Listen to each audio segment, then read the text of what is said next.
ఇదెక్కడ పీకులాడు పంచాంగం నాయన నన్ను సిఐడి అంటావేట్రా బాబా ఎవర్రా నువ్వు నామేసేస్తా హాపడక బ్రదర్ హలో నువ్వు మోగోడు కదరా ఎలా మాడుతున్నావు పైగా నన్ను పెదరు అంటావు నీ కంటికి నేను పెద్ద ముష్టోళ్ళ కనపడుతున్నాను ఎట్రా ఏటి ఎదవేస్తాలు ఈ వేషం ఒక్కటే కాదు నువ్వు చూడాల్సిన వేషాలు ఇంకా చాలా ఉన్నాయి చూస్తావేంటి నా విశ్వరూపం పట్టుకో పట్టుకో హలో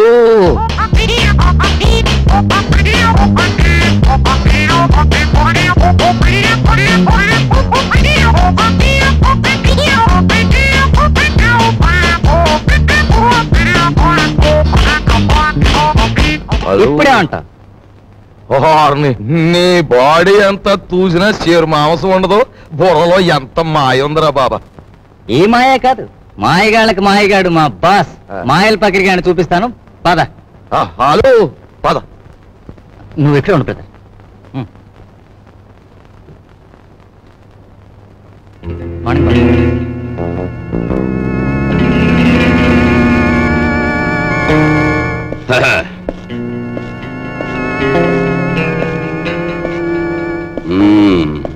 ఏరా నీ పేరు వరాలా పేర్లోనే వరాలు ఉన్నాయి కానీ చేతిలో మొరమొరాలు కూడా లేవు బాబు ఈ కత్తి కంటే నీ నవ్వే భయంకరంగా ఉంది ఇంత భయపడే ఎదవే ఈ ఎదవ పనులోకి ఎందుకు వచ్చావురా ఎందుకు వచ్చానంటే అలు అస్త్రాలు వదలడం అర్జునుడికి తెలుసు అయినా ఫైటింగ్ సీన్ లో ఫ్రంట్ సీట్ లో కృష్ణుడిని ఎందుకు కూర్చోబెట్టాడు ఐడియాలు ఎత్తాడని మనసేంద్ర కూడా అదే గురువా అందులో నా వాటా ఎంత డేవిడ్ గురువా మనలో మనకి పీకులంట పంచాంగం ఎందుకు 50-50 పంచేసుకుందాం మాట తప్పితే మర్డర్ చేసి ఓకే ఓకే అనే ముందు నాదో చిన్న షరతు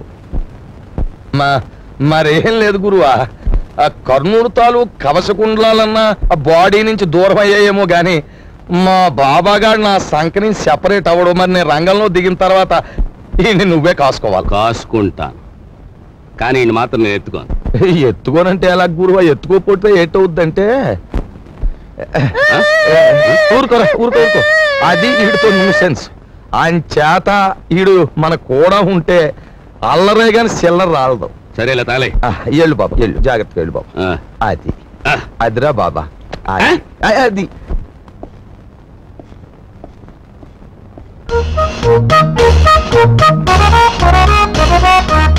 బాబు నువ్వు చూసుకోవాల్సిన శాంతి అదే బాగా చూసావా నిజమే వరాలా నువ్వు చెప్పినట్టు ఇద్దరు రూపురేఖలు ఒక్కలాగే ఉన్నాయి నవకాయ బాబు ఇది ఆఫీసు ఇదిగో ఆయన వాకింగ్ చూసాం కదా ఆయన టాకింగ్ కూడా విన్నాం పద పద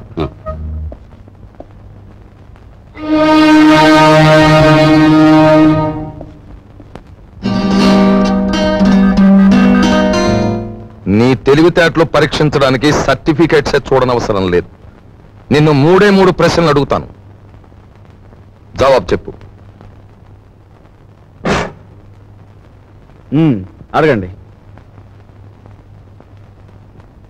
నంబర్ 1 తాజ్ మహల్ నిర్మాణంలో పాల్గొన్న కూలీలు ఎంతమంది నంబర్ 2 రామాయణాన్ని వ్రాసిన వాల్మీకి భార్య పేరేమిటి నంబర్ 3 10 పైసల నాణానికి ఎన్ని వంకర్లుంటాయి కమాన్ టెల్ మీ చెప్పలేవా ఇంత చిన్న ప్రశ్నలకే సమాధానం తెలియని వాడివి అసలు ఈ ఇంటర్వ్యూకి ఎందుకు వచ్చావు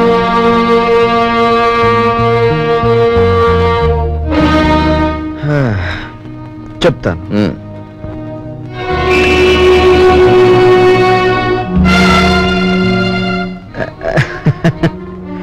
అనవసరంగా బెదిరిపోకండి సార్ ఇది నా 61వ ఇంటర్వ్యూ అంటే నా సహనానికి షష్ఠి పూర్తి జరిగిపోయింది అసలు నేను ఉద్యోగానికి పనికిరాను లేదా నన్ను ఇంటర్వ్యూ చేయడానికి ఆఫీసర్గా మీరు పనికిరారో ఇప్పుడు తేల్చుకుంటాను సార్ వాల్మీకి భార్య పేరు మీరు వినలేదు నేను వినలేదు కానీ పెళ్ళైన దగ్గర నుంచి మీరు మీ భార్యను చూస్తూనే ఉన్నారు ఆవిడ చేతికి ఎన్ని గాజులున్నాయో మీరు చెప్పగలరా ఓకే 10 పైసల నాణానికి ఎన్ని వంకర్లు ఉన్నాయో నేను తర్వాత చెప్తాను కానీ రోజు దువ్వుకునే మీ తల మీద ఎన్ని వెంట్రుకలు ఉన్నాయో మీరు చెప్పగలరా కనీసం ఆ దువ్వుకునే దువ్వునికి ఎన్ని పళ్ళున్నాయో చెప్పగలరా చెప్పండి కమ్ ఆన్ టెల్ మీ నాకు తెలియదు మీరు వేసే అడ్డమైన ప్రశ్నలకి మేము సమాధానాలు చెప్పలేకపోతే మమ్మల్ని వెధవలా చూడటం తెలుసా? మిమ్మల్ని చంపకుండా ఎందుకు వదులుతున్నానో తెలుసా? మిమ్మల్ని చంపి నేను హంతకుడుగా మారటం వల్ల మా సమస్యలు పరిష్కారం కావు. అందుకు గుడ్ బై.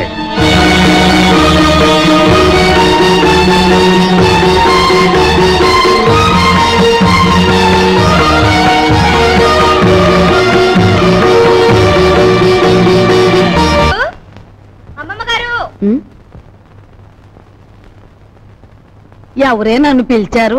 నిన్ను కాదత్తయ్య, నన్ను పిలిచారు. సరేలే, ఎవరిని పిలిస్తే ఏం గాని ఇంతకీ పిలిచింది ఎవరా అని.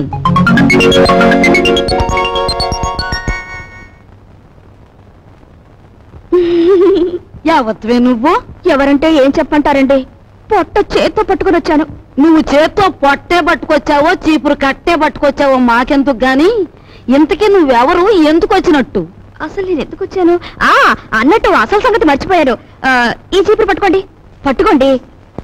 ఓసి నీసం పత్తాగా చేతికి చీపురు కట్టించి కాళ్ళకు దండం పెడుతున్నావు. ఇంతకీ నువ్వు ఎందుకు వచ్చావే?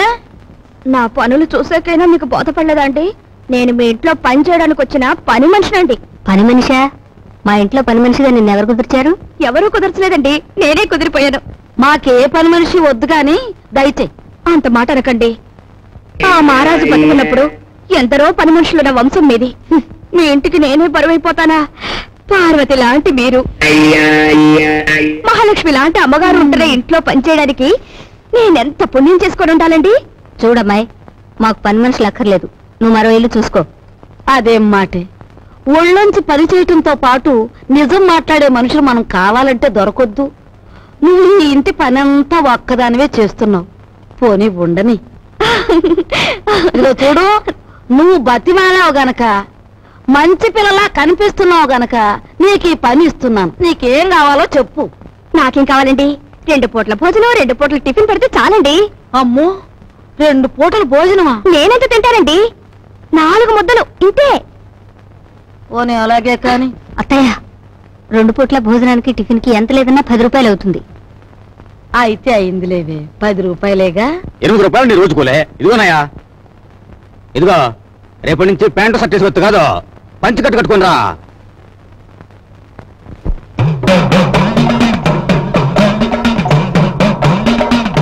అదేమిటే, ఏదో అమ్మవారి కుమ్మం పోసినంత అన్నం పెట్టుకున్నావు, అదంతా తినడానికేనా? అదేంటి బామ్మగారు, సాయంత్రం తినే అన్నం బదులు ఓ ముద్ద ఎక్కువేసుకున్నాను అంతే. నా తల్లి, ఇప్పుడు చెల్లించే కుమ్మం తాలక మళ్ళీ సాయంత్రం ఒక కుమ్మం చెల్లిస్తావా? ఇదిగో చూడు, నువ్వు పనిలో చేరేటప్పుడు ఏం చెప్పావు? నాకేం వద్దండి, 4 ముద్దలు పెడితే చాలన్నావు. అన్నావా? అన్నానండి. కూరతో 4 ముద్దలు, పప్పుతో 4 ముద్దలు, చారుతో 4 ముద్దలు, పెరుగుతో 4 ముద్దలు, మొత్తం ఎంతైందండి? నా పిండా కూడా అంత అయ్యింది. నువ్వెంత దెయ్యపు తిండి తింటావని తెలిస్తే నిన్ను అసలు పనిలోనే పెట్టుకునేదాన్ని కాదు. అత్తయ్య, పెట్టేది పెడుతూ మాటలంటుంది దేనికి? పాపం ఇంటి పని అంతా ఒక్కతే చేస్తాంది. ఈ పెరుగు కలుపుకో. తినమ్మా, బాగా తిను. అమ్మో అమ్మో, పోసి నీ అమ్మ కడుపు మాడా. నా కళ్ళేమన్నా దిష్టి కళ్ళు అనుకుంటున్నావా? నా ఏం దిష్టి కళ్ళు కావమ్మా. ఇదిగో రోజుకు 3 కంచాలు బాగా మెక్కు. నాకే